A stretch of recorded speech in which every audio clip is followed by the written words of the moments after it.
Welcome to the Launch Party podcast, and we are finally back live, ladies and gentlemen, in our makeshift studio here at my new apartment. I'm living with a girlfriend now. It's been a great time. Esteban was able to come down from Iowa, and we're recording this episode in person. So a lot of recapping what we think's to come, what we've been having going on. And, we just want to get something out there and get back in touch with everybody. And we got another episode with a couple of Chilean DJs coming up in the next couple days after this one drops. Esteban, what's been going on, man? Dude, we are back in an in-person environment, which I think is always good. It's kind of a pain when it comes to production and everything post-process, because we're sitting here. If you guys saw the setup that we have behind the camera, you might laugh, but it's okay. And yeah, this has been good to get back to Atlanta and just catch up with people. Come see Danny. Come see the marvelous apartment he's been talking about. Yep. See the fam. I also made a bit of an investment today that is paying dividends right now with what you're seeing on the screen. So we are recording with my new iPhone 15 Pro Max. I have my old phone right here. And yeah, we figured it would be the best for camera quality. So I took advantage of the opportunity to buy a couple things and do whatever I need to do while I'm here. And yeah, I think over time, whenever we get the chance to do a little in-person setup type style, it's always a nice refresher. And yeah, we've been going, what is this, coming up on, now we're in August, 8 months strong now, and we're already eating into the majority of the year, which is scary. Time flies. I am now 22 years old. I was 21 when you last saw me. And yeah, time flies, and we need to slow it down. Birthday. Yeah, I'm 23 now, getting old, man, old as dirt. But these in-person ones feel a lot smoother and it flows a lot better, especially when we did one with Mateo, who was out in he was in East Europe, right? Yeah, he was in Montenegro. Yeah, and we did one with Sutter, who was in Spain, I think. Yeah, and so we had a big delay. And we're talking over each other and shit. Yeah. But we got the same microphone. We're all in the same room here. We got an apartment in Atlanta, in the Atlanta area, and it's expensive, but it's very nice. Yep. Hold on, we'll talk on that. Oh yeah, we'll get there. We'll talk on that. So yeah, what we kind of just want to dive into, and I guess I can start just how our summer's been and how things have been, kind of like the past 90 days or so. I have been up in the beautiful, not always beautiful, but for the most part beautiful Midwest. And I've just been up there doing solar, and I guess I'll start with from a sales and a professional perspective, it's been really good. I'd say this is definitely the peak of my solar career so far, in terms of not just volume and numbers, but just the way I feel doing the job. I'm a lot more comfortable with it. I feel like I'm actually seasoned now. I'm able to basically train anyone to be able to do the same thing, and I can go into homes and feel great about it, right?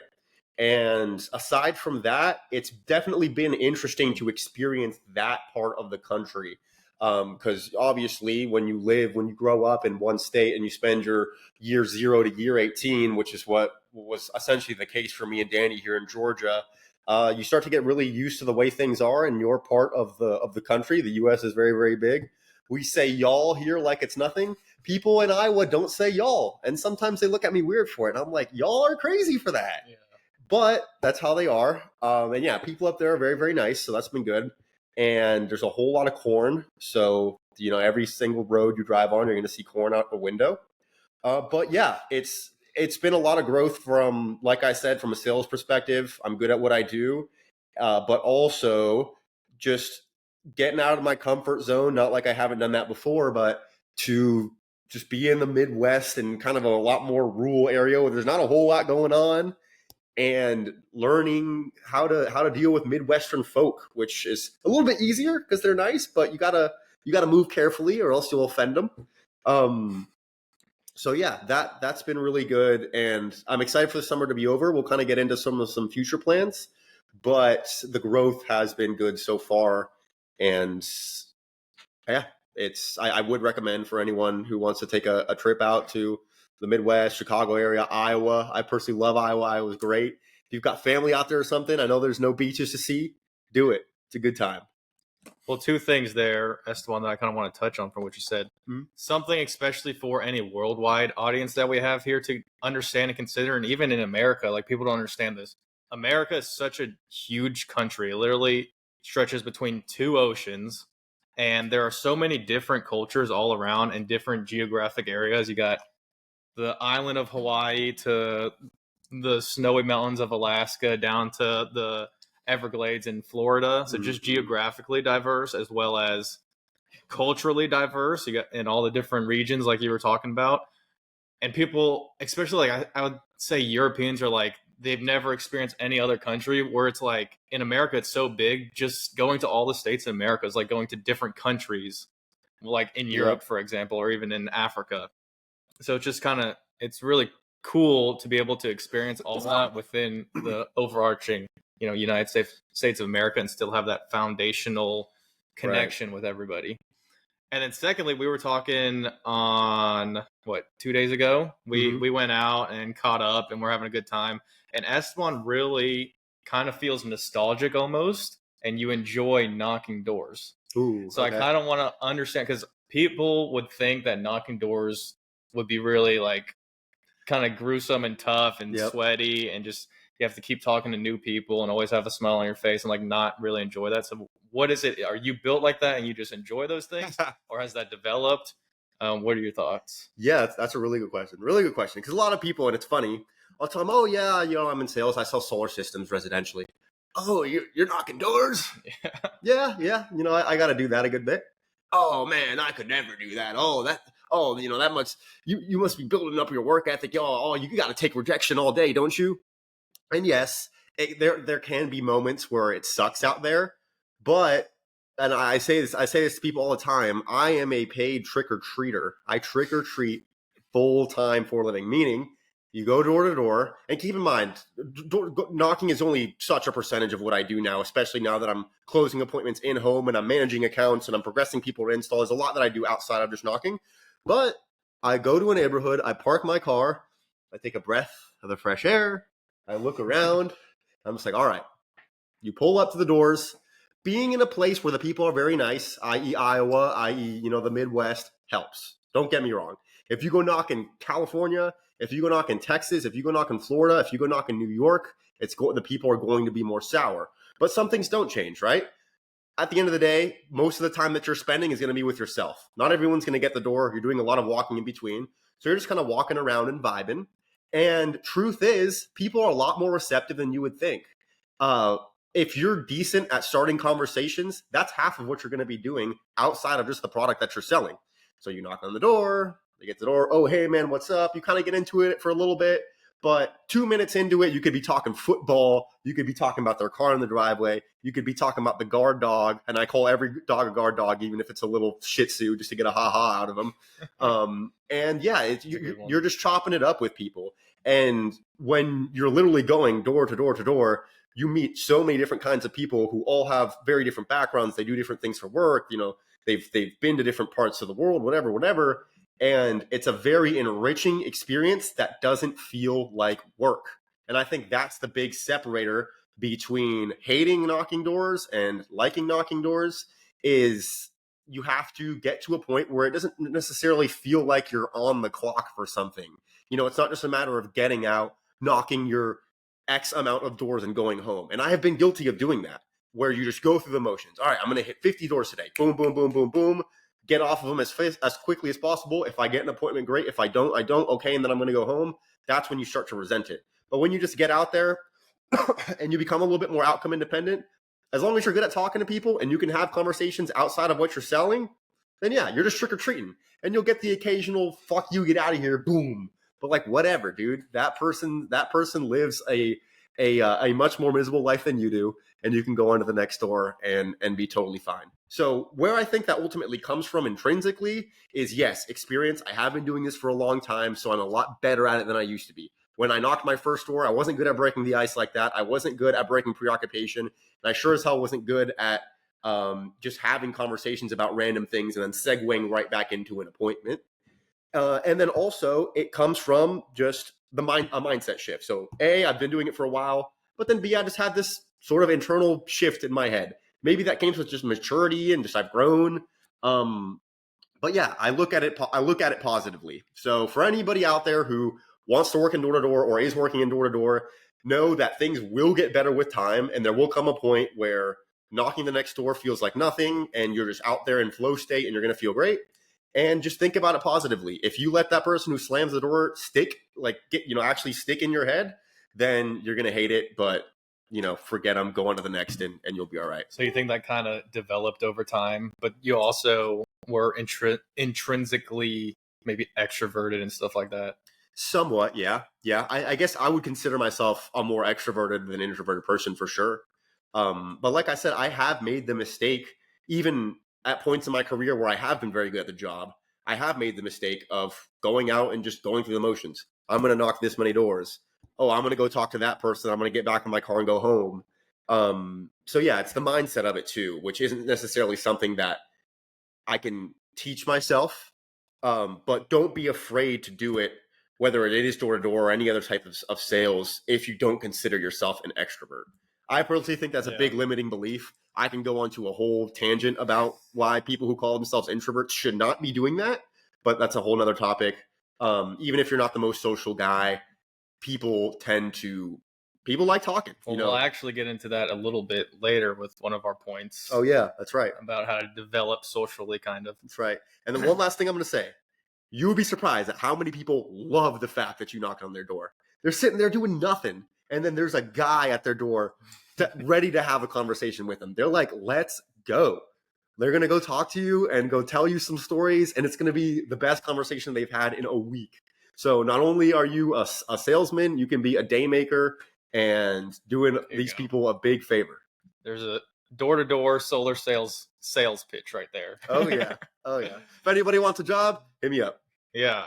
Well, that's a good point, too, especially today in today's day and age where a lot of people work remote, everything's virtual. We, by nature, are social creatures and crave social interaction. And again, we'll get into this a little bit later, but when you're depleted of that and you finally see someone even just knock on your door, you're like, holy shit, what's up, man? Yeah. Did you watch the game yesterday or whatever? Yep. But I guess I'll get to me a little bit. Sure. What I've had going on.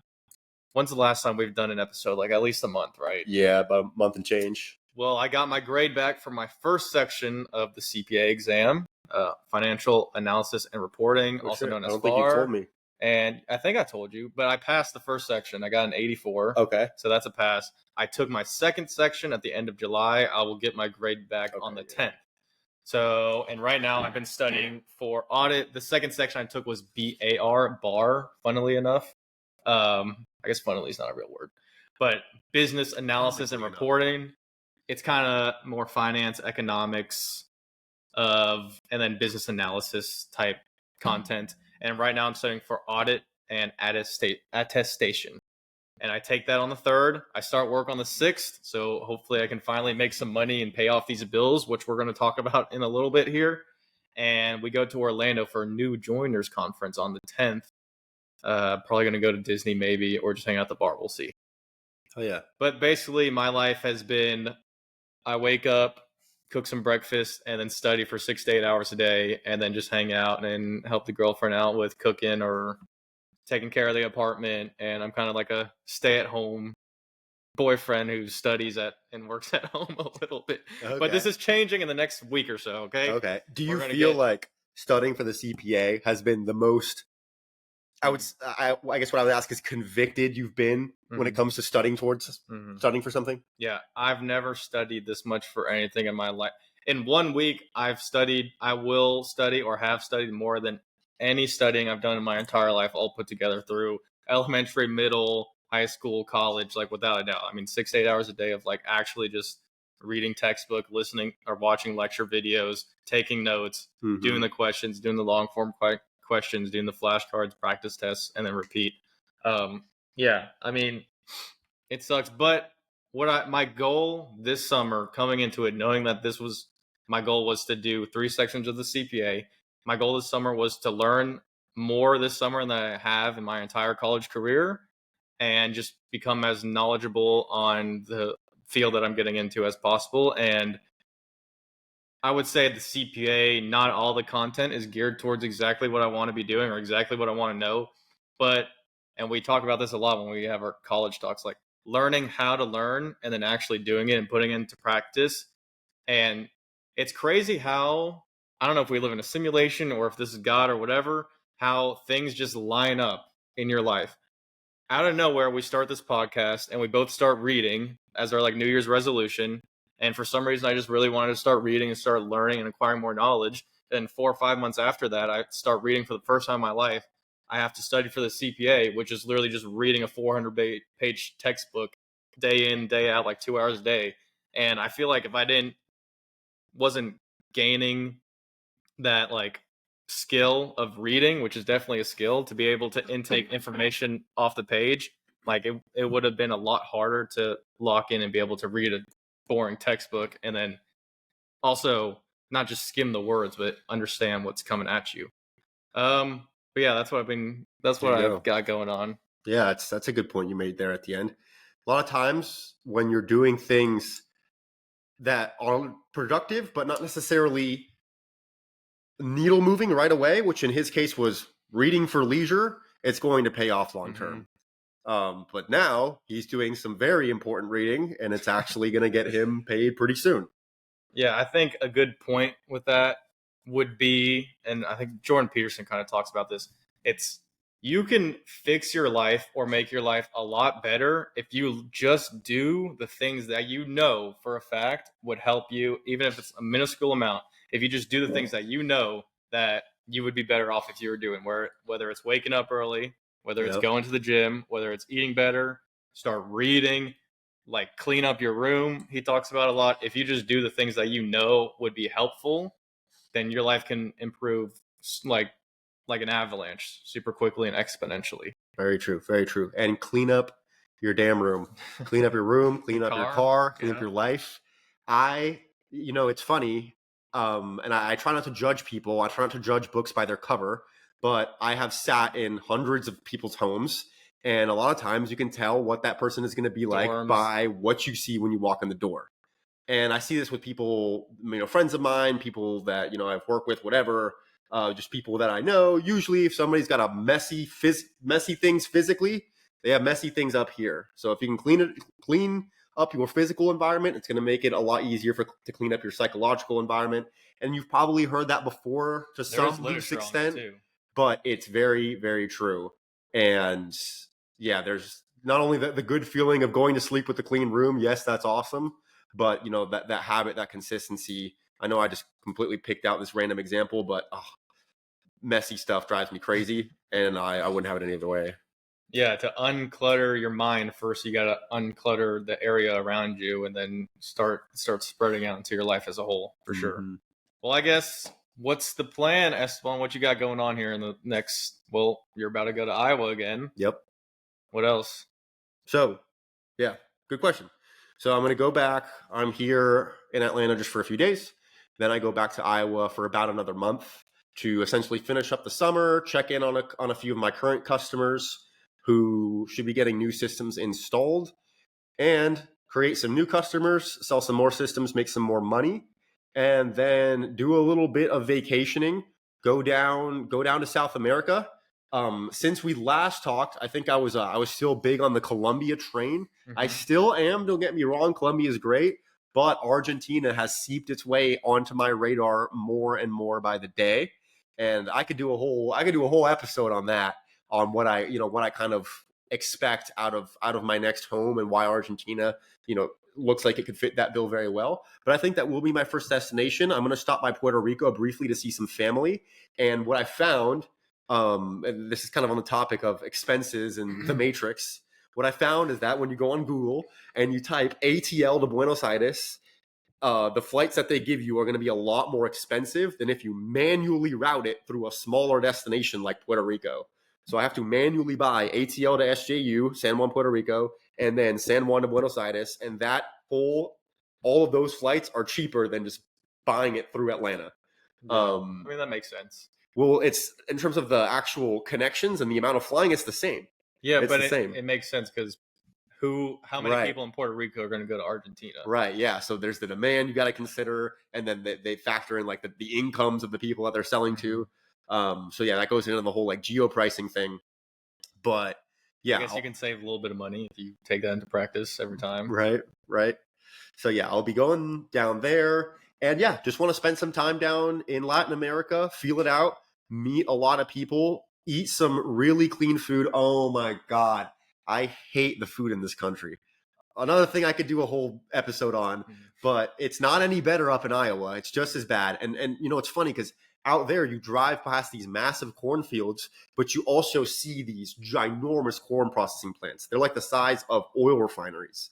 And that's where they make all the crap. That's where they put all the hormones in the corn to feed to the cows to work its way into your meat. That's where they make high fructose corn syrup. That's where they make ethanol. That's where they make seed oils. And yeah, it's like I'm seeing the food industrial complex right in front of my eyes, which I never have before. But yeah, I want to go down there, eat some clean meats, some clean fresh fruit and vegetables, and get in real good shape. And yeah, essentially just beta test it out, see if it's somewhere I want to live long term. If I do, then I'll act accordingly. And if not, I can come back here, sell solar next summer. But yeah, I'm excited to basically spend my winter in the summer in Argentina. Because the world, this is not political advice, nor is this an endorsement, but you saying that RFK is actually a huge proponent of like cleaning up the food and less processing and less manufacturing. He just dropped out ended his campaign and endorsed Trump. So maybe, and I think the reason why he wants to endorse Trump is to be on his cabinet and be the guy that deals with the FDA and all that stuff and try to clean up the food. And I've heard that a lot, definitely.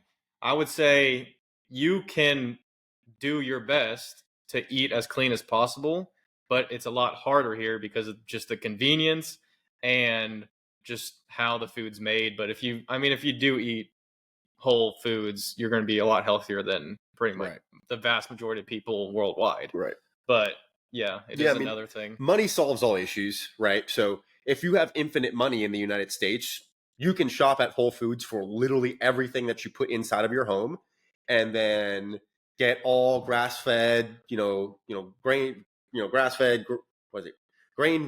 Grass-fed, grass-finished. That's what I was looking for. Grass-finished beef and all the organic produce. Of course, you're going to be paying a whole lot more for it. I question some of these labels that say organic nowadays. That's the point where it starts getting bad. Now. Yeah. And then me and Danny just made a joke about this right before we started recording about how like pasture-raised chickens or free-range chickens only need to have like a certain amount of space. Is like 1 square foot each, and they all share it. So it's like So yeah, it's like nowadays you go to Whole Foods and you still don't know if what you're getting is going to be legit. But sure, if you can buy meat straight from a butcher and just spend $3,000-$4,000 a month on food for yourself and your family, then yeah, you'll be all right. But forget about eating out. And that's something that I do like about Latin America is that in a lot of places you can eat out and eat a whole lot better. Well, they got probably more like less chains and more restaurants that go straight from the local market to the restaurant. Yeah, and more like little farmers markets. More dudes on the side of the street selling fruit. Like, who would I rather pay? The Walmart give my money straight into the Matrix, or give it to the dude on the side of the street who's trying to feed his family. Like, I'd rather help him out, but whatever. So yeah, I'm not saying that it's impossible to eat well here. Obviously, a lot of people do it, but also it's infinitely more healthy to eat those $1.70 Aldi eggs than to eat like any kind of processed food. So just because we're saying that, right, it could be healthier. Like just eating eggs is infinitely more healthy than having like a sandwich at fast food restaurant. That is a good point, because to clarify, a lot of people will say, "Oh, I don't have enough money to lose weight." That's BS. You can buy 80-20 ground beef, buy 10 pounds of it in the tube.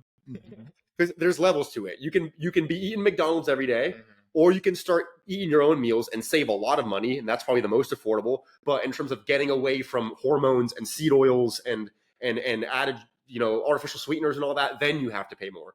But to maintain a healthy body weight, you do not need to worry about all that crap. calories in, calories out. Get your macros. Don't eat McDonald's, and you don't need to spend a lot of money. Macronutrients. Yeah, but yeah, I'm glad you mentioned that, because last thing I would tell anyone is that you need to spend a bunch of money to maintain a healthy body weight or be in decent shape, because you don't. Well, that's a good segue into the other subject we wanted to talk about, which is kind of our adult life, how things have changed from graduating high school, starting college to where we are now, kind of all of our expenses and shit we got to pay for now. We don't have mama cooking food anymore. We got to figure that shit out ourselves. It's definitely been an interesting process. And I think, listen, I think we both probably fell victim to this when we were 19, 18 years old, like just graduating high school. Like, I think we both thought we were on top of the world, and like we knew so much. Like, oh yeah, we're basically grown up. We're mature as shit. Like we would talk about politics and all this stuff. Like we actually knew what we were talking about. Like, first off, those years after high school, you grow and develop so much, and you look back 6 months to a year at yourself before, and you're like, holy shit, I don't even recognize that person anymore. Like, what was he saying? And another thing, like, I don't think you can really say you know shit about shit unless you're away, like living on your own. You got your own expenses, your own rent, and like you're preparing your own food. Like, that's a whole maturity process that if you're a kid out there, you still got a lot to learn. Just know that the wise man knows he knows nothing. Fire. Where's the soundboard? Yep. But yeah, that is a very good point, because I got this start a little bit early because I dropped out of college, but getting out into the real world isn't just going from your mom's your mom's basement to a dorm room, dining hall. You got the dining hall, especially if your parents are paying for your and you go college expenses. Out to the bar with your parents' credit card that you still have. Yep. With the fake ID you also bought on your parents' credit card. But yeah, once you're actually fully self-sufficient, and really I think a lot of it not only comes down to making the payments for your lifestyle, but earning the money to be able to support those payments. You're responsible. It comes down to you. Yeah, you're putting your social security number on applications now. If you default, you're the one who's going to be filing for bankruptcy, right? All these things. And yeah, with authority comes responsibility, and with authority and responsibility well executed comes freedom. So yes, on the one hand, life is expensive and you got to worry about all these things, but I'm living the best life now than I've ever lived before. And I hope to say that progressively, every single year as time passes. Maybe until you get real old and wrinkly, then you're like, all right, I'm chill. Oh, okay. I did what I wanted to do. Yeah, those were the good old days. But yeah, I mean, as long as you do things well, not only are you going to avoid getting into big financial trouble, that's the bare minimum, right? Don't go bankrupt, don't disappoint your parents, but if you do things well, you'll have actual freedom, because struggling for bills and struggling to make your ends meet day to day, struggling to pay off debt eats away at your soul, and you want to be able to have a soul.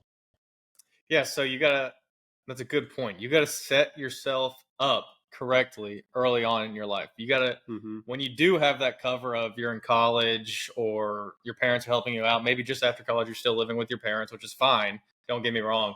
You really need to do the best that you can to set yourself up so you're not struggling to make ends meet for your family, and you don't have the freedom to do or take the risks that you want to. Like right now, for example, with my job coming up, like I don't have the freedom to say stupid things online, and that which could potentially come as a consequence of me losing my job. And like, when you have that kind of responsibility, you have a revelation that's like, okay, what I do now actually matters. And like I said, you got to do the best that you can, do the things that you know are right to set yourself up for the future, so you can have that freedom and be able to do the things that you do want to do and pursue the things you want to pursue. Right. Right. And there's levels to it. Yeah.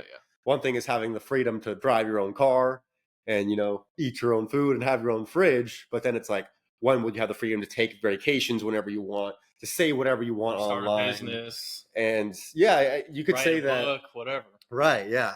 To have pursue those things that are going to leave impacts beyond your own, your own life.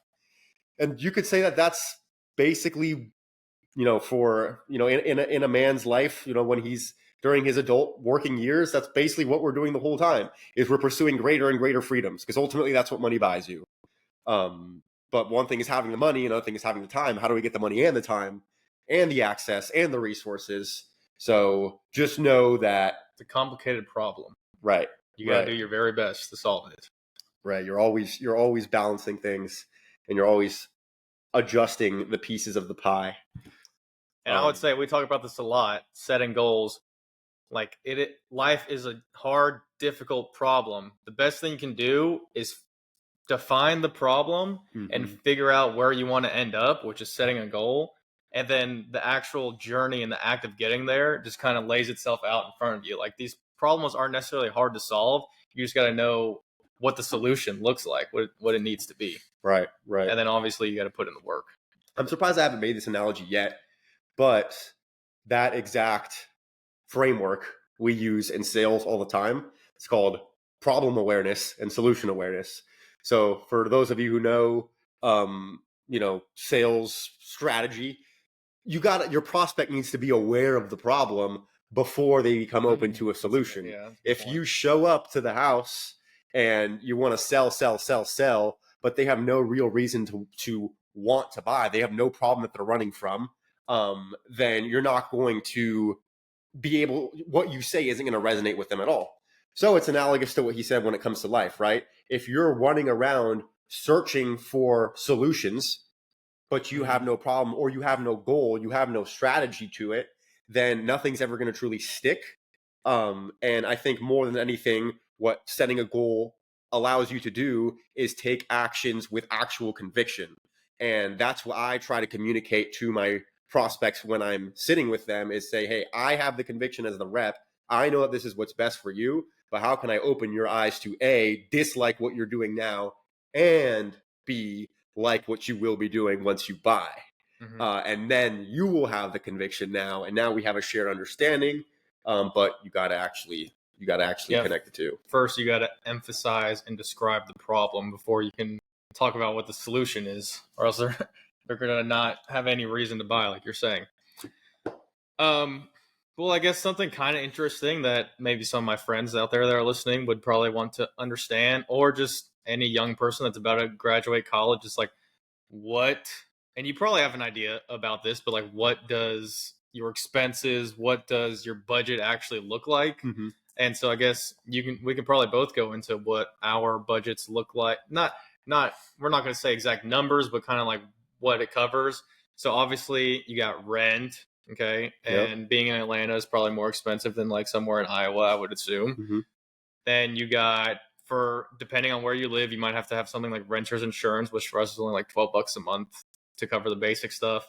And then I've got, let's see, power, utilities, trash. Okay. Then I got internet, so Wi-Fi. If you want cable, then that's another expense. Cable.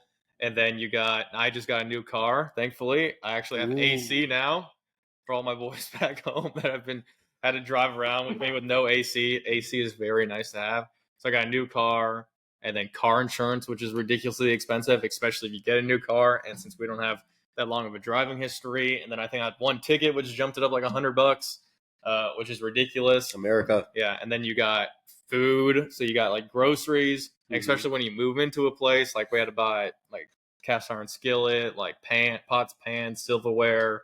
Still need to get an air fryer. Then you have like your groceries that I probably get like once a week, and then going out food.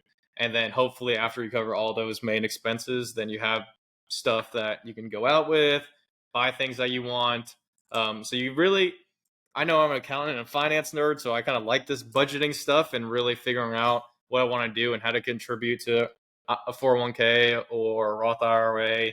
But I think it's very important, especially early on, to either write down or make like a Google Doc at least, or a spreadsheet would be better, of what your monthly income is going to be after tax. I mean, depending on what you're filing, all your expenses, and then what do you want to have over? What do you want to save? And then what do you want to spend for just fun or whatever you want? And obviously try to contribute to your retirement or savings as much as possible. I think Dave Ramsey says, like, it's very important. First things first, obviously get out of debt. and then have a 3-month emergency fund. But yeah, these are all things to consider, probably usually like right about when you get out of college. And it's just been kind of, I mean, what has your experience been with all that stuff? Yeah, so my budget personally isn't quite as rigid. I don't have a 12-month lease. I fortunately don't have a car payment. Gas also. Yeah, I do spend a lot in gas because I'm driving around all the time, and I do have to put premium. So that's even more expensive. And you know, on one hand, I probably should be a little bit more conscious of this, but I don't have a set monthly budget that I allocate every month, and I don't go back to my credit cards and check how much I spent every month to get a gauge there. But yeah, I do sort of battle in my own head when I make purchases. I guess that's not the right term. I have a little battle going on in my own head when I make some of these purchases. Like, for example, this phone I just bought today. I'm definitely someone who is a firm believer in that if your goals are any lofty, which they may not be, you might just want a very, very simple life. Which is okay, guys. Which is okay. Which is great. But if you have any sense of ambition, chances are you are not going to be able to get to that goal by saving. You're not going to be able to save your way to your goal. You're going to have to earn your way to your goal.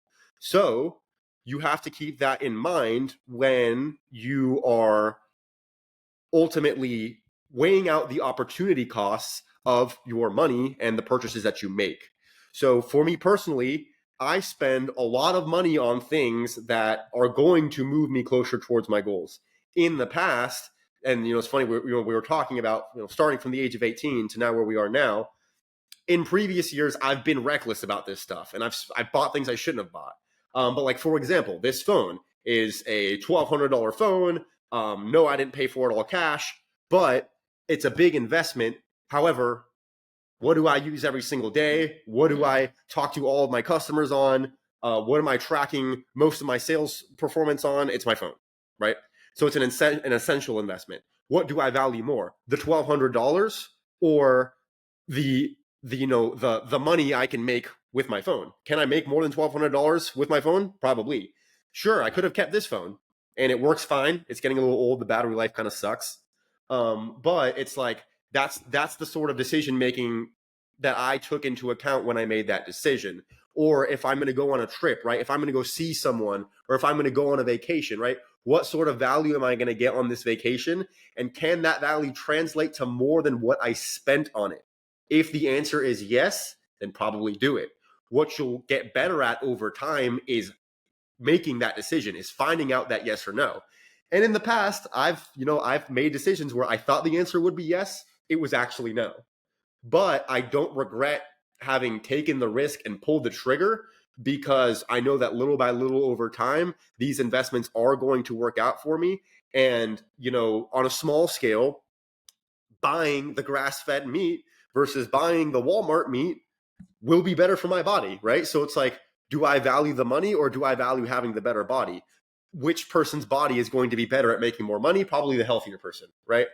So my point here is, know that if your goals are high, you're not going to get there by saving. But at the same time, don't be too reckless with it, especially in the beginning. Take a very meticulous approach, maybe a more, accounting style approach like he does when it comes to finding out, okay, what do I need to pay for my essentials? But I do see a lot of people who just, I don't want to call them cheapskates, whatever it is. Cheap steaks. I hate cheap steaks. Whatever. Cheapos. I don't want to call them cheapos, but just some people have just attached too much value to small amounts of money, and it clouds their judgment in making big decisions. Don't get there. Live below your means. Be smart. But if you need to spend an extra 5%, 10%, 15%, 50% in order to progress 200%, then do it. Yeah. And I would also add to that, when you are making these assumptions as to how much return your investment is going to get on you, what a lot of high, like, investment bankers do is they actually make a range of assumptions. They say, okay, this could be on a conservative side, maybe 4% growth year over year on the optimistic side, 7 or 8% growth. So kind of make a range and then assume what's the median, what's the middle there, is that, or what's more likely in that range to actually be the return on investment. And then from there, you can make a more maybe like conservative decision on, especially on your purchases. But it's definitely a good point. Like if you have the extra money and you're it's just gonna be sitting around saving when you think you could be spending it on investing in yourself, I think that's definitely a way better way to go than spending it at either a bar or just not spending it at all and just letting it sit there and make 2% in a savings account. Yeah. Um, Oh, but I have a high yield savings account. high yield savings account, Yeah, whatever, yeah. 4%. Also, I think, and it's the most cliche thing to say, but it's 100% true. It's like people ask, like, what's the best way to make money? Like when you're young, like how can I become rich? What can I do when I'm young to become rich? And the only right answer, because it's just so broad, it doesn't really even mean anything, but it does mean something, is to invest in yourself. There you go. But what that means to me, at least, that I think is the most pragmatic and practical way to look at it, is to invest in actually acquiring knowledge and skills that are going to be economically viable to your long-term goal and aspiration in the future. And so, like for me, that would be investing my time and money in getting the CPA. So then I will be credentialed and I can be promoted and have higher earning potential in the future. For you, sales conferences, networking events, whatever, things like that. So he can build his reputation and network and acquire more skills in that avenue.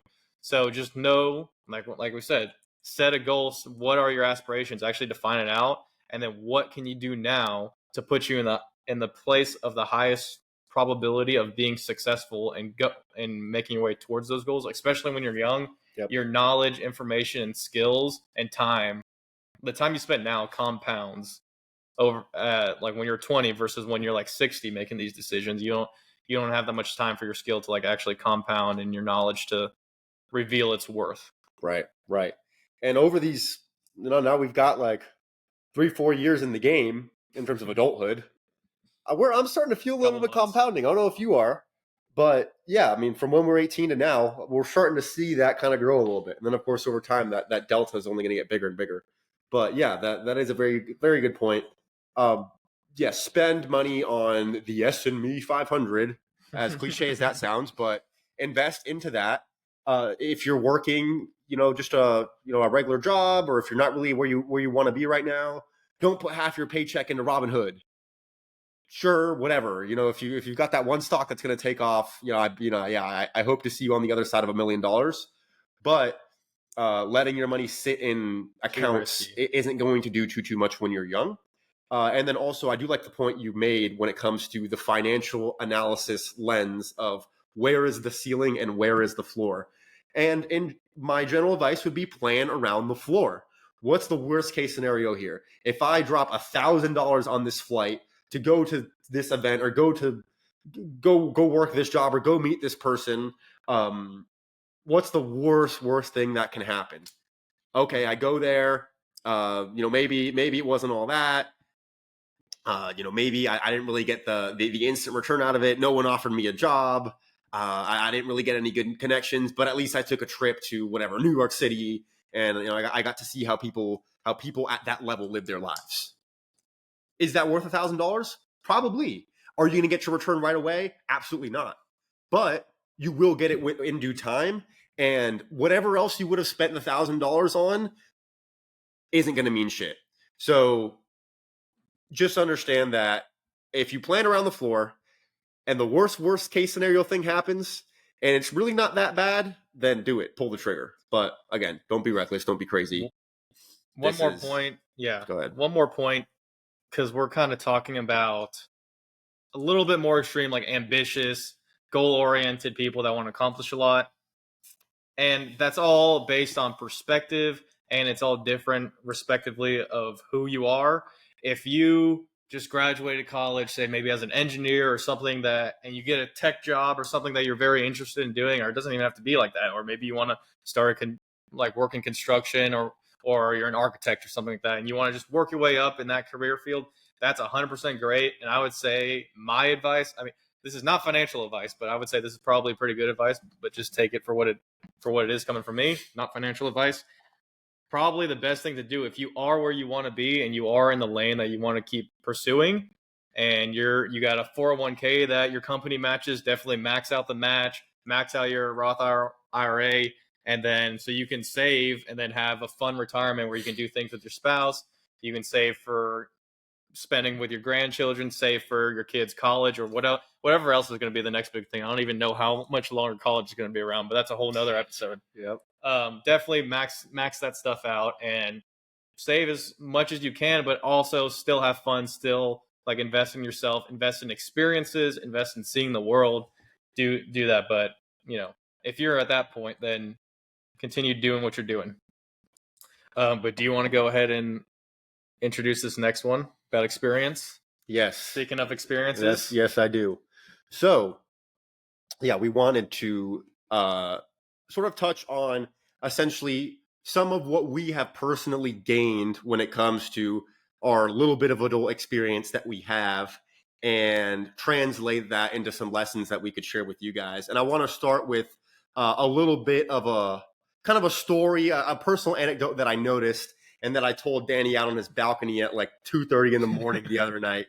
And tipsy. Yeah, it's might be a little bit TMI, but screw it, I'll tell you guys, because I think it is a good segue into what we want to talk about. This will be on the internet forever. Yes, it will be.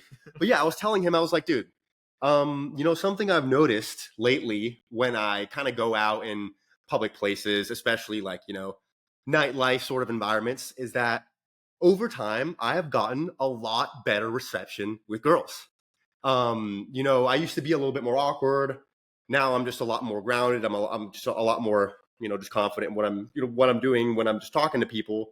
And now, it's at the point where I not only do I feel like I can pull, right? like I can do well, but I'm getting the receipts to prove it, right? And it's not just taking girls home, whatever, but it's actually hearing, getting complimented. It's hearing, hey, it's having a girl come up to you and say, hey, my friend thinks you're cute, you should go talk to her, right? Those little experiences like that, they start to build up over time. And now I'm at a point now where, and of course it's only going to get better, as time continues to progress, but I'm at a point now where I feel like, okay, I can't use I'm not attractive enough as an excuse anymore. Because truth is, I can probably at least have a shot with pretty much anyone in that little bar, right? Am I going to succeed, on the approach? Maybe, maybe not. But I'm not going to go there and embarrass myself, because either A, my social skills are too good and I'm not going to say something that's like super, super embarrassing, or B, she's at least going to think I'm cute enough to look past it, right? So I feel like I have this, this sense of like, okay, confidence. So if I can't give myself the cop out of, oh, I don't have a shot, then what else is preventing me from actually making the approach? Nothing. My own self-doubt, my own sense of fear that I impose on myself, right? And reason why I bring this up is because what I've started to learn is that can apply in a lot of other areas of your life as well. Once you have the experience and the receipts to back up the confidence, then the only thing stopping you from taking the action is your own sense of fear. So that I wanted to sort of introduce that, and that's kind of the segue that led to us having that conversation the other night, because it's been sort of a blessing and a curse, because now with girls, right, but then another things, right, with sales, with networking, with meeting strangers, with asking for going through customer service with a company, like all these little things I've gotten better at, right, just living life. And now I feel like I can, like, feeling not good enough is less and less of a valid excuse. So what that means is that I have to actually go and make things happen, because there's really nothing stopping me anymore. Of course, I can't say that fully. I'm, There's still going to be challenges, but if I genuinely have the receipts to back up the confidence that I have, now I actually have to put that confidence into action. And it's been a little bit daunting at times, not just with the girls, but with anything, with sales, with making money. And sometimes it that sense of fear. I'm just like, oh, like, why do I have this? Why do I still feel shy? Why do I still feel reluctant to do this? Why can't I just be this guy who just goes out there and takes whatever he wants? Hopefully I get there one day. So yeah, I know that was a bit of a rant, but I basically wanted to introduce that whole concept of having confidence that's actually founded on something, and how you use it is something I've been thinking about a lot. So fortunately for me, I don't have to worry about this because I got a beautiful, loving, caring, awesome girlfriend right here. So I don't have to worry about talking or approaching to girls ever. But I'm going to try to twist this idea towards kind of other areas and aspects of in life. And the reason why I had kind of this revelation after this conversation, because Esteban was telling me about how he's kind of been more successful with the other gender. I guess we can just say that now. With the other side of the aisle, is because of that confidence that he's actually built up over time. But I was thinking about that. I was thinking about how we used to sit on Discord playing CSGO or Minecraft or whatever the hell, and we would talk about how getting girls is so easy. It's just all about having the confidence. Like, you just need confidence. It doesn't looks don't really even matter that much, which I think is definitely true, and you're experiencing that now. But just even though, because we just said it, we kept saying it, like we knew it was true, but you can't really act it out unless you actually go through those lived experiences. And I think it translates to a lot of different avenues in life. And I got this other example, and you guys have maybe seen this clip. I think Elon Musk was having a big like presentation, maybe for Tesla or something like that, and he did his presentation and speech and whatever, and then had Q&A after. And then some like nerdy looking guy, I think with like long hair and glasses, pulls up. He's like, Mr. Musk, I know I'm a genius just like you. You need to hire me as like your CEO or CFO, and I can work with you. Everyone's overlooked me my entire life, but I'm just as smart as you. I'm a genius. Like, you need to hire me. And Musk was like, I mean, I don't even really know if I'm a genius, but like, I don't even know who you are. Like, no.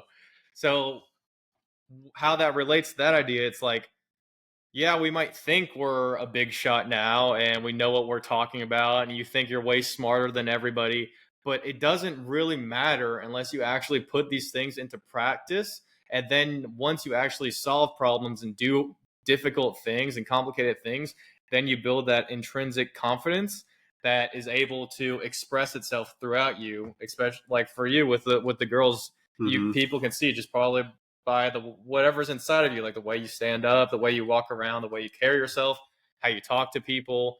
Like, these are all things you can talk about theory, and like you can get educated and do all the reading you want. But if you don't actually put these things into practice, you're never going to acquire the skills that are needed to become successful in whatever avenue it is.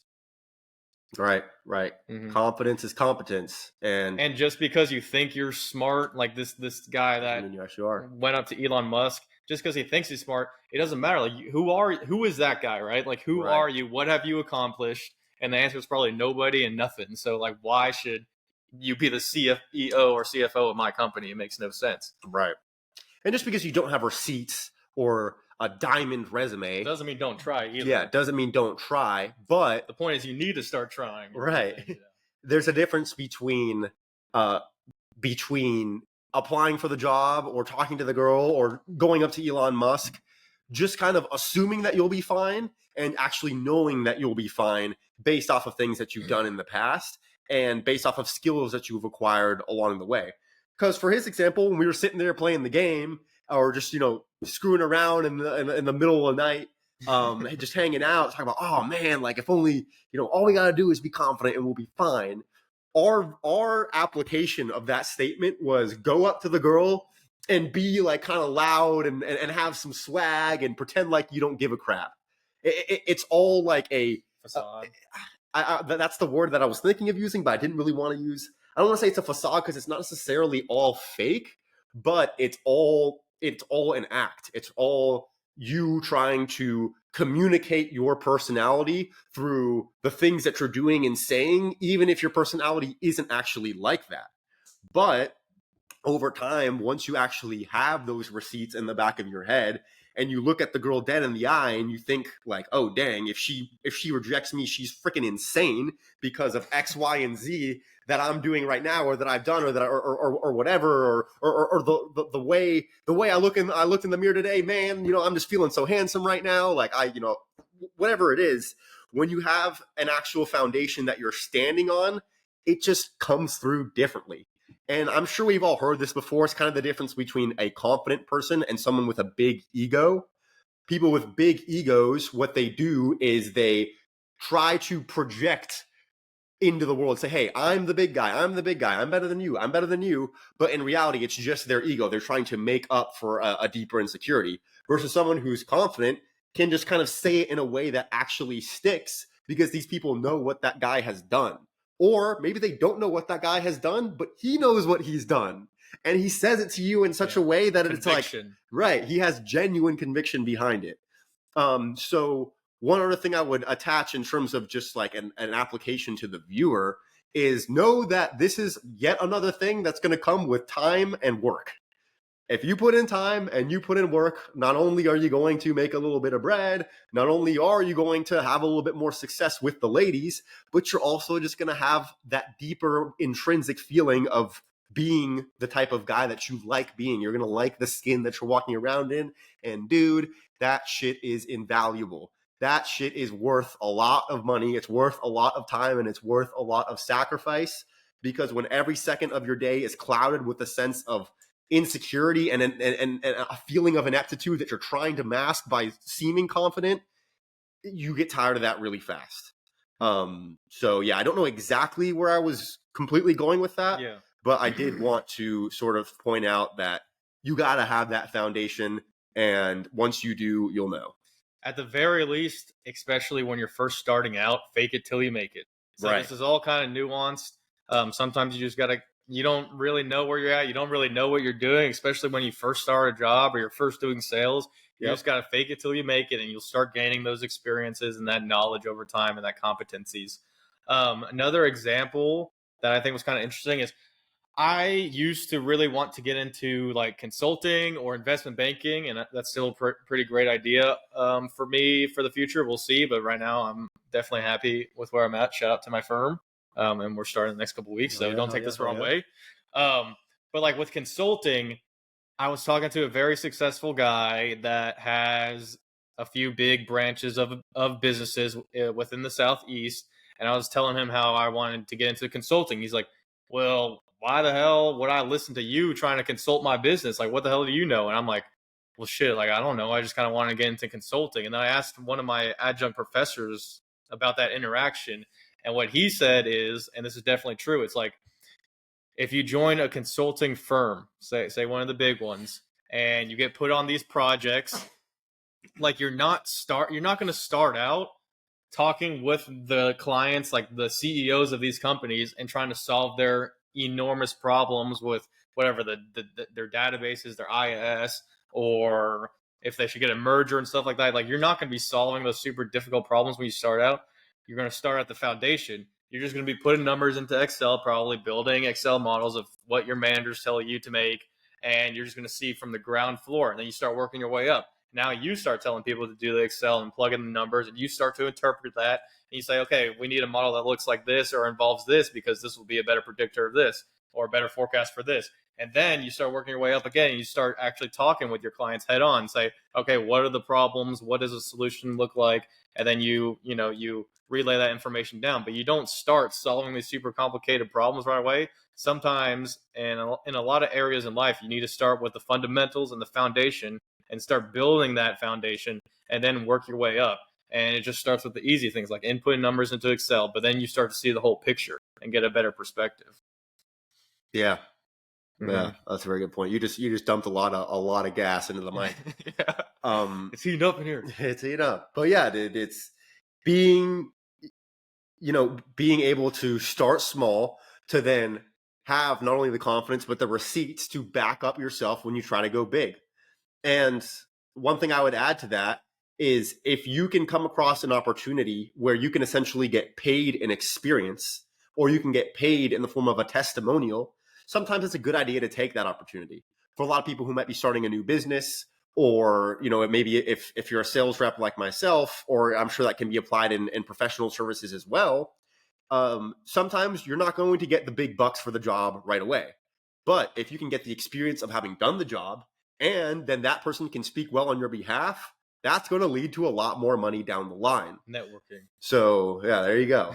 It's networking. It's having that referral. It's having a name that you can throw out there the next time you get on a call. Say, hey, yeah, I worked with this person and we did this for them. They didn't pay me shit, but you don't know that. But I'm telling you, I work with them, and I'm going to charge you the full rate, and you are going to buy it because you know I did good work for them. So understand that, within due time, it will be worth it. And in my case with sales, when I was first, selling these solar systems at 19 years old, I was walking into these houses trying to sell a $50,000 loan at 19 years old, not knowing what the heck I was doing. But I don't even know what $50,000 looks like. Yeah, right. Right. I'm out here running these people's credit, sending them these documents. But yes, I had to fake it till I made it a little bit. But part of what I also did was I gave them a really good deal. In the beginning, I gave stupid deals that I don't have to give anymore. Yes, I still give my customers a good deal, and they're all very happy. But I basically would price the job really, really low, or I would set up their system, and I would go above and beyond. I would give them extra stuff. I would throw in, little rebates and little incentives that I was paying for out of my own pocket. And my net profit out of the interaction wasn't as high as it is now. But I built that experience. I closed the deals. I got to say, hey, I sold this system. I went back to the home 3 months later when it's installed. And I was like, oh, shoot, 26 panels on that guy's roof, and I did that? Boom. Now I'm going to feel a lot better when I go into the next house. So, yeah. You got to sacrifice a little bit now. Sacrifice a little bit. Give people a good deal. Do work for free. Alex Ramosi talks about this all the time. A lot of big online money guys will give you this advice. When you're first starting an agency, do work for free to get the testimonial and get the referral, and then you can charge the big money down the line. And a lot of this applies not only in the business sense, but on a micro scale, just in day-to-day interactions. If you're trying to build a good relationship with someone who is of much higher status than you, do shit for them that you don't usually do for most people, and do it without expecting anything in return. And then they're going to take you into your circle, and then you're going to get all the benefits that come with that thereafter. But in the short run, just get the experience. And experience is payment.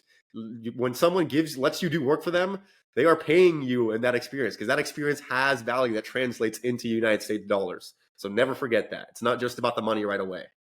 One more point that I want to touch on when it comes to confidence, and especially if you're just joining the workplace, you're just starting your new position as maybe an entry-level analyst, or you got a big internship this summer and you're super scared. A lot of people get can't remember what the right term is, but they get so scared because they don't think they're going to be smart enough. They're not going to know what they're going to be doing. They're not going to have the capabilities or the competencies to be successful in their work environment, or maybe sales environment, whatever you got going on. Just know that everyone started where you're at right now. Everyone had that internship, and it's really not as hard as your brain is telling you that it is. Don't get into that mindset that you're not as smart as you need to be. You're not capable. You don't have the ability. You actually do. You just need to sit down, relax, focus, and do what you need to do. And again, you'll start building that experience. You start gaining that knowledge and gaining those competencies. But don't get stuck in inaction because you don't think you're good enough, or you're not smart enough, or you don't have enough experience. You just gotta maybe fake it till you make it, or just know that everyone started where you started, and you'll get there. Yep. But I guess, do you want to pivot to this last point? Or do you got something else there? I forgot what the last... Oh, yeah, that's right. That's the last point right there. So shout out Robert Greene, 48 Laws of Power, national bestseller. A lot of you guys that are listening have probably heard of this book. But I was reading last night, and this one piece really struck me because of what I've been telling you guys about, what I've been doing this summer and going through. I mean, not going through, but what I've just been having to do. And the law 18 is do not build fortresses to protect yourself. Isolation is dangerous. And I'll just read a quick section about this that kind of relates to my summer, I would say, a little bit.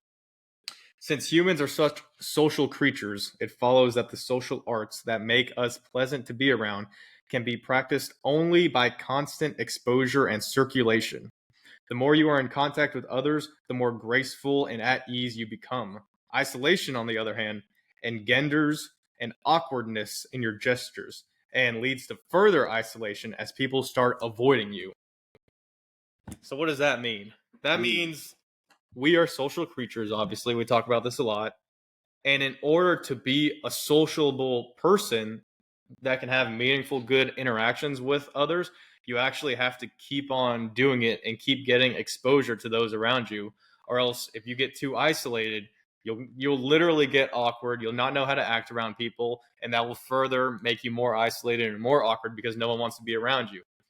So he kind of talks about that a little bit there, and how you just need to put yourself out there, put yourself in situations, and over time you'll get less awkward and you'll get more sociable. You'll be able to connect quicker, be able to talk about more things. And why that struck me is luckily, I mean, I've been living with my amazing girlfriend here, so I have had some social interaction this summer, and then my family, and we've been on trips.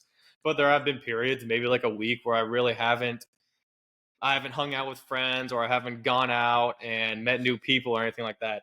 And I literally feel, even if it's just around my family, like we went to dinner a couple weeks ago, I just felt like more awkward with just the way I was acting, how I was talking, how I was interacting with people. And it happens pretty quickly. So I can just think about how many, I don't want to say that word, but how many just like lonely guys out there that are probably in their dorms just playing video games, not really talking to girls or not really meeting new friends. And you really just got to put yourself out there. Isolation in small instances can be helpful, so you can think and take apart your situation and get a better perspective. But over the long term, it's just going to make you more and more isolated. You got to be very careful with not seeing anybody or not doing anything. Yep. What do you think? Yeah, it's sometimes I wish the topics that we talk about throughout these podcasts didn't interconnect so well, but so much of what you just said connects very well to a lot of what else we've talked about and what we've talked about even on this very episode. First nugget I would kind of throw in there, and I alluded towards this earlier, is that when it comes to those guys who are very unsocial and just sit around and do nothing, and sure as hell don't get a lot of action from ladies, a lot of the trap that I see them falling for, and this doesn't just have to apply to guys our age, it can be literally anyone, is that they convince themselves that they would rather be alone. They convince themselves that they thrive, on being by themselves. Terrible. And that being around others somehow drains them and brings them suffering. Don't tell yourself that. You are not an introvert. You're not an introvert. Maybe you're a little bit introverted, which can be changed. Right, yeah, which can be changed over time. You can become much more extroverted, but you are not an introvert. You are not a loner kind of guy. You are not someone who just doesn't like to be around people. Now, are there varying degrees to this? Yes. Are there some people who are just intrinsically more independent, and just there's other people who absolutely need to be around others every second of the day? Yes. But when you assign a label to yourself and you tell yourself that somehow you are defying biology and you are defying millions of years of evolution, what do I mean by that? Like he said, humans are designed to be social creatures. Part of the reason why we have this marvelous civilization and why we have this microphone and this pen and this table and that camera that you're looking at us through is because of trade, because of cooperation, because we came together, we shared our ideas, and we cooperated towards common goals, right? And what happens over thousands and thousands of years? The people who are good at doing that reproduce. The people who are bad at doing that die. So how are you biologically, psychologically programmed to like being around others? It's literally in your genetic code. It's in who you are as a human. It keeps us safe. Right. It keeps us safe. It keeps us well fed. It keeps us away from the dangers that is the natural world. Obviously, it's a lot less dangerous in modern times.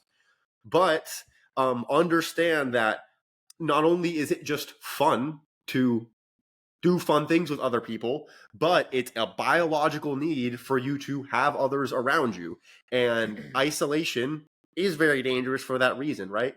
When you're just spending a lot of time with just yourself, not only are you going to become very awkward and you're not going to get a whole lot of what you want out of life, you're not going to be able to use other people. And I say use in a very mutually beneficial way, but use other people to get the things that you want. But also, you're going to be spending a lot of time in your own head and a lot of time in your own thoughts, and you're going to have no one to bounce those thoughts off of. So this is where the conversation starts to start. Crazy. Right, yeah, about people going crazy and people doing really bad things to others or to themselves. Because when the only person you have to communicate with is yourself in your own mind, how are those thoughts going to evolve over time? It's very rare that you're just going to become a positive person and you're going to become more and more positive and more productive every single day. It's going to be the opposite, because you only have yourself. You have no one to tell you that what you're doing could be done better, and you have no one to look forward to. You have no one to look forward to seeing. You have no one to impress. The need to impress people is actually a very good thing. Some people act like it's bad. Oh, don't try to impress others. Yeah, try to impress others. Become an impressive person. I hope they try to impress me back. Oh, look. Maybe make enemies. Right. You will make some enemies along the way, and that's okay. Don't be afraid of going out to make friends out of fear of accidentally making an enemy. If you make one enemy for every 10 friends, then you're going to be in a good position. And chances are the odds are probably even better than that. But yeah, I know I mentioned a couple different points there, but please quit telling yourself you're an introvert. You are not an introvert. You're not a loner. You're not meant to be that way. Your life might have set you up put you in such a position to where it seems like you are that way. Your social skills might not be very good because you haven't had many opportunities to use them. Maybe your parents didn't do the best job raising you from a social perspective. Maybe they homeschooled you. Maybe they just let you sit inside and play video games all day. They didn't make you do any sports. They didn't make you do any clubs. And that's why I don't like homeschooling. Right. Yeah. Oh, yeah. I mean, we could do a whole thing. There's pros and cons, but a lot of people do homeschooling very wrong. But think about it. If you want me to give you a gamer analogy, think of the hours you have in a video game. Someone who has 10,000 hours in a video game is going to be insane at that game, versus somebody who only has 1,000 isn't going to be so good. So if you have 10,000 hours of socializing, you're going to be a pretty social person. But if you only have 500 hours and you're sitting here telling me that you are intrinsically unable to socialize, that's because you only have 500 hours. Go get 2,500 hours and then come back to me. Yeah, right. Go get a 6-pack. But no, go make some friends. Go put yourself out there. Yeah, go to the gym. You can meet people at the gym. Go do these things, and then come back to me and tell me that you're an introvert after you have 100 contacts on your phone that you didn't have before. So yeah, I know I can get passionate about that one because I just despise it, and I will never let my children use that word. But yeah, don't tell yourself that, and don't be stuck in your own thoughts, because then the thoughts will get back. Also, it's not helpful when you actually talk about your thoughts and your state of mind to just be by yourself and be in even those silos politically. It's not helpful. It's not going to expand your knowledge if you're just thinking about things on your own. You need the reason why the Asia European continents expanded and technologically and literally so quickly was because of trade, because they were literally physically allowed to bounce ideas off each other, and whether it was gunpowder, whether it was certain kinds of farming, different spices, coffee, tea, whatever, those ideas were able to bounce off each other, and they were able to build ideas off of this idea that they had, and then they built an idea, and then this other side was able to build ideas off of what they had. So it's really just not helpful for you to just be by yourself and not have any avenue to bounce ideas off of and gain more information from others. And then I kind of want to get into, in the same chapter, Green pointed out a painter or an artist back in like Michelangelo's day, like just after Michelangelo, and he wanted to be like Michelangelo, who did the massive ceiling. Eli, what's the ceiling called? The Michelangelo massive ceiling, like in a church or something, like the whole thing's painted. You know what I'm I talking don't about, know. right? Huh? I have no idea what you're talking about. Unfortunately, Michelangelo did the. Okay, is anyways. it in like a big Yeah, cathedral? big cathedral, whatever it's called. Anyways, this painter, who I can't even remember his name, no one's gonna know his name really historically, besides out of stories like this, wanted to become like even better than Michelangelo and do an entire ceiling in a cathedral, and he spent 11 years on it in basically complete isolation, didn't see anybody. And what happened was he ended up dying while doing it because he literally just went crazy and lost his mind because he had no social interaction. He was just working on this. And it seems like a great idea. Just I'm gonna grind and do everything I can in my power to become the best at whatever it is and do this the best I can. But what happened was he actually lost perspective on reality around him and like the world around him.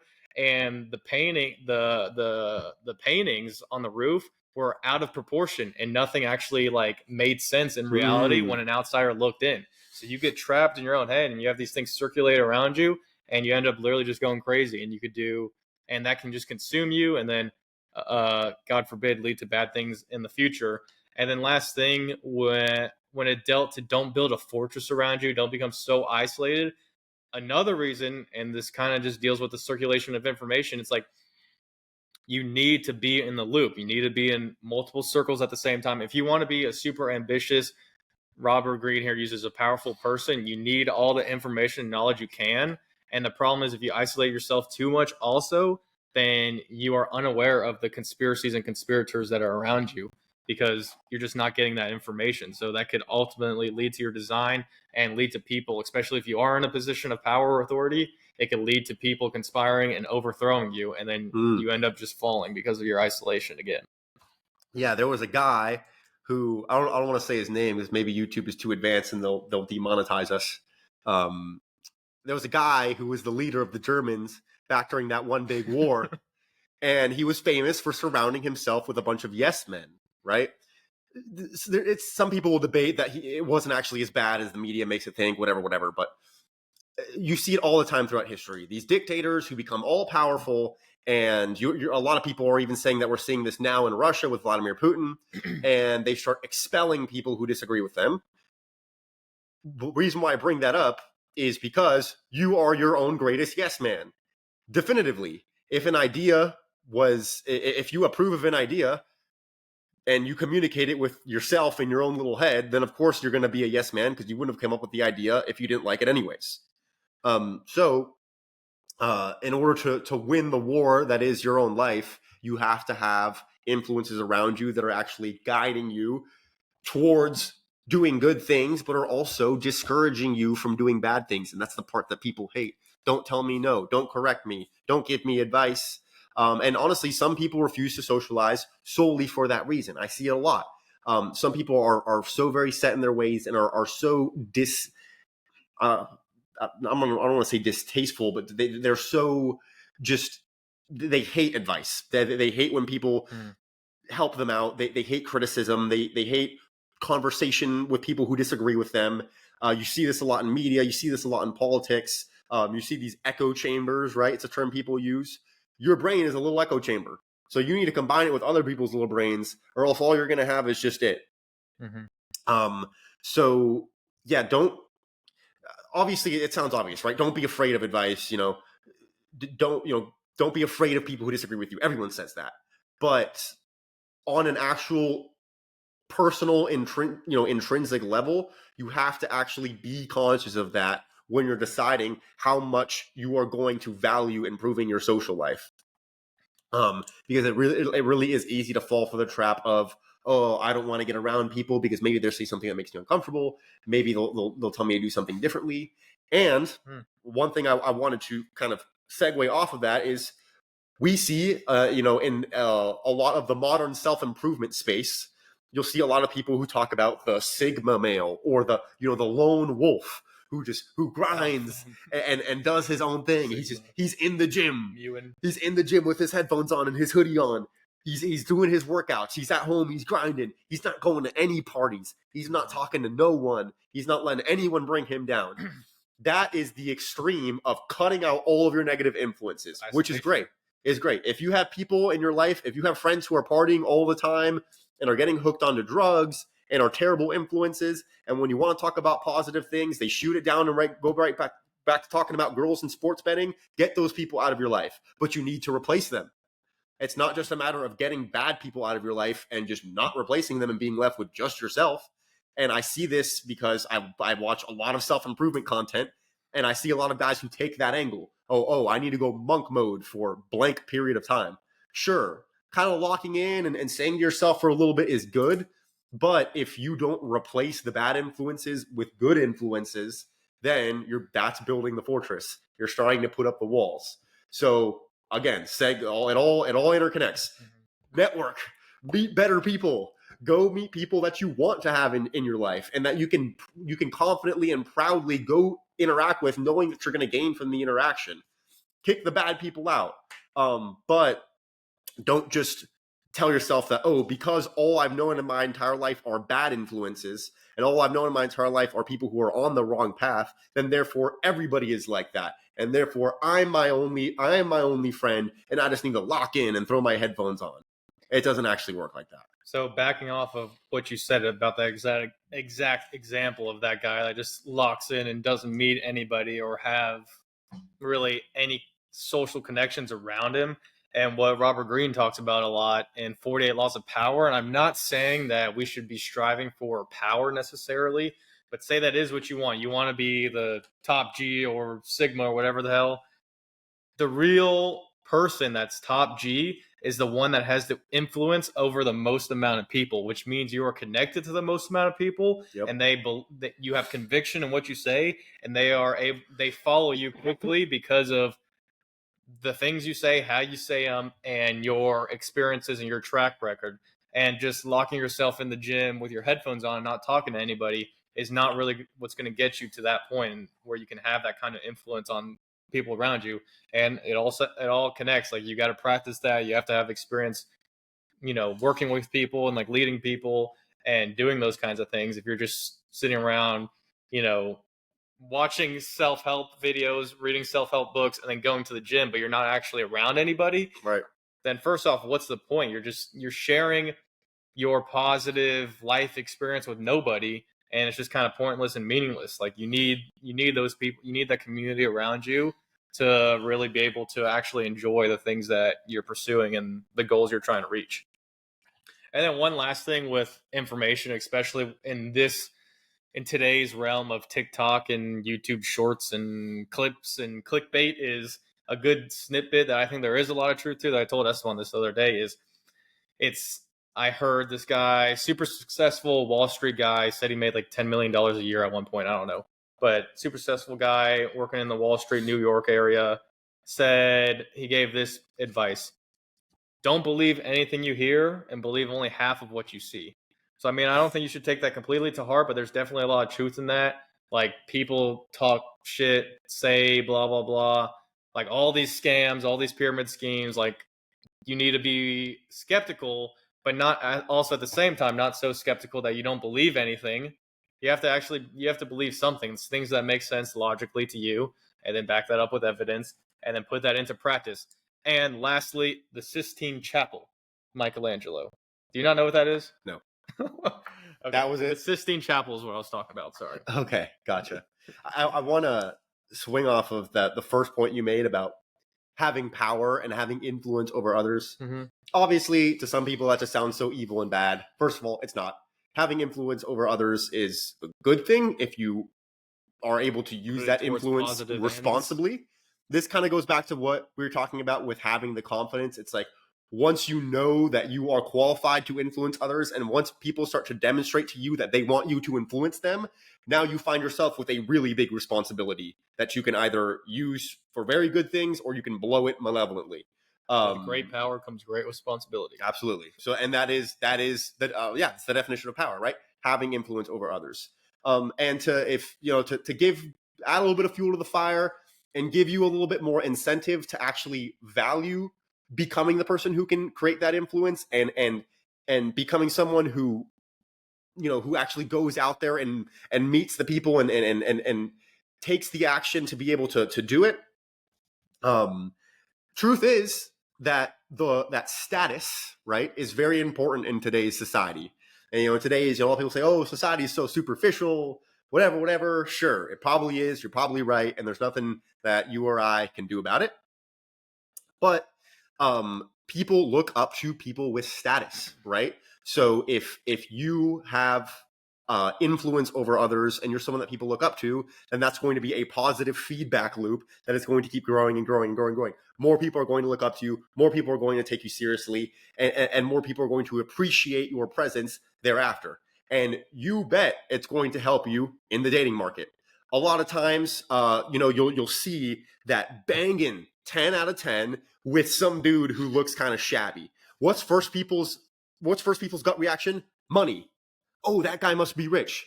Oh, he must be rich. He's, that's her sugar baby, whatever.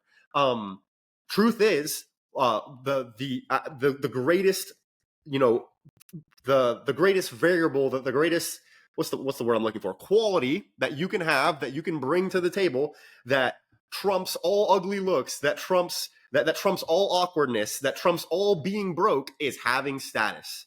Number one thing, whether most girls want to admit it or not, that they want out of a guy is a guy that can command status, right? A guy that, and it doesn't mean he has to be some sort of influencer or some sort of celebrity, but a guy that can walk into a room full of people and the people look at him with a smile and say, oh, I'm glad you're here. Who's your lady friend that you brought? Boom. Now she feels special. She feels important by being around you.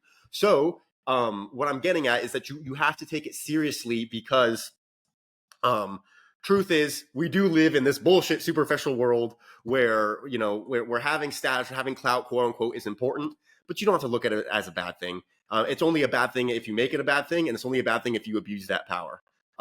So yeah, to kind of segue off of that book and that topic he introduced, I wanted to, just kind of put it in a nutshell when it comes to how it works in our modern world.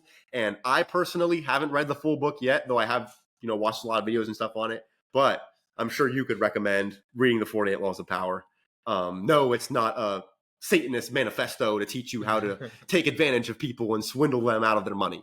No, I liked it. I like it because it's a lot of historical stories and like anecdotes of people either observing or transgressing each of the laws he explains. So you actually get some context of real life people and like interesting stories that you can tell later, because the best way to get your point across is not actually by saying it, but it's actually by telling a story, which exemplifies the point. But then to your point with like girls and status and stuff, I will say it is also nuanced. Where especially like in college, like in our high school, I think there's a lot more examples of what you're saying, where status equals how successful you are with females. Whereas as females in particular get older and more mature and smarter, they're able to differentiate a lot better, right? And realize, like, is this actually a good person who's using, let's say, their influence and power for good, versus is it just some guy that's faking it and is just egotistical, not actually competent? And like I would say the keepers like are mature enough and smart enough to like kind of differentiate between those two. And those are kind of what I would say you should go for. So you actually have to be doing things the right way and for the right reasons in order to get the right girl. Right. Yeah. Right. There you go. He's got the proof. But yeah, you can. There's going to be girls out there who only want you for your money, or only want you for the people you know, or even friends. There's going to be friends who try to mooch off of the rest of your friends. They try to ride your dick to fucking. I know that's that was the right term, but yeah, they're D-riders, right? That's the term, right? They try to ride you and just use you and abuse you for the doors that you can open for them. Be very, very discerning of the people that you surround yourself with, so that way you can cut those people out of your life. But understand, and a lot of this goes back to kind of what we're talking about with biology and things like that. Deep down, we all like being around people who can introduce us to new people. So that you did make a good point there, where it's like, find someone who's mature enough to see past it, but understand that it's still very prevalent in our modern world, Mhm. whether we do like it or not. One last thing, since we are bringing up this 48 laws of power and it is in some ways controversial, is don't go into this reading thinking with the perspective of how can I become the most powerful consuming person in the entire world. That's not why he wrote this. Robert Greene actually says if a person read this book and lived by all these rules, they would be a very terrible, awful, no good person to be around, and I would not want to be around him. That's what Robert Greene said.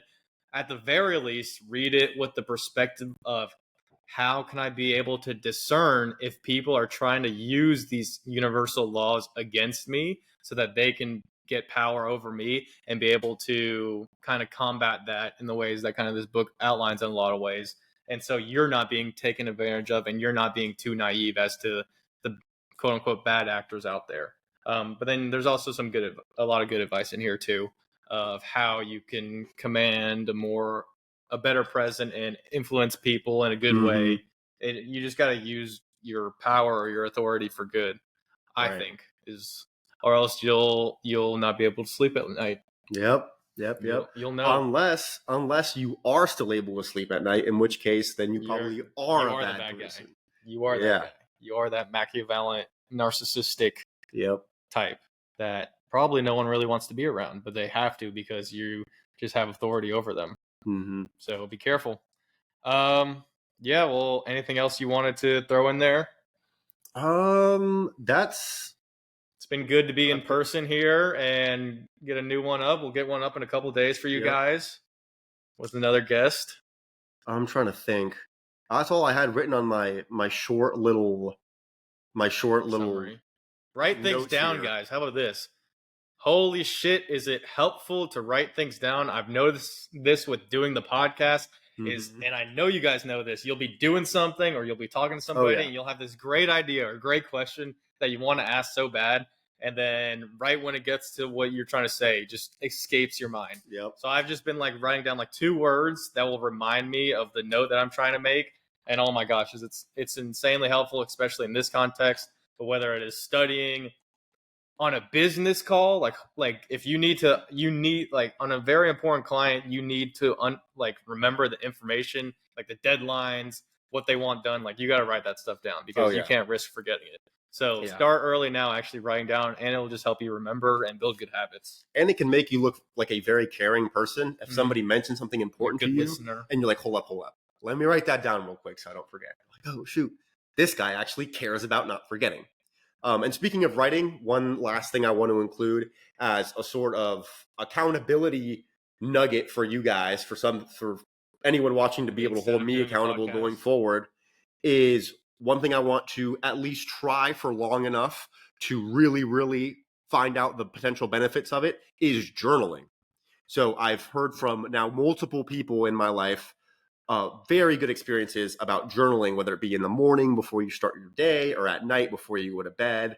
But yeah, just sitting down and writing out your thoughts, writing out your ideas that you have, your goals that you have, looking back on what you wrote a week ago and comparing that to what you have now. And yeah, just taking what you have and putting it on paper. That way, right, yeah. Things you learn, little nuggets, things that you want to keep, because it's not just having it written down, because you might never look at that piece of paper again, but it's the act of writing it that makes it stick in your head more. And if you can put everything on paper cleanly and sort of organize it, then it goes back to what we're talking about with a messy room and just having a cluttered headspace. I think it could potentially be a very good way to declutter my headspace. So it's not something that I've done much of in the past. I have had like short little journaling stints where I'll sit there for an hour and write stuff down, but it's not ever something that I've done regularly as a part of any sort of routine. So at least by the end of this year, I want to be able to come on one of these episodes and reflect on my experience for having done it for at least multiple weeks. So yeah, if anybody's watching and they want to do it with me, or they want to remind me because, you're just that good of a friend, would appreciate it. So yeah, I'm putting it out there. Yeah, we definitely in this universe speak or write things into existence. It's crazy how often that happens. If you actually say you're going to do something, you end up doing it if you write it down, whether it's just tasks for the day or your long-term goals.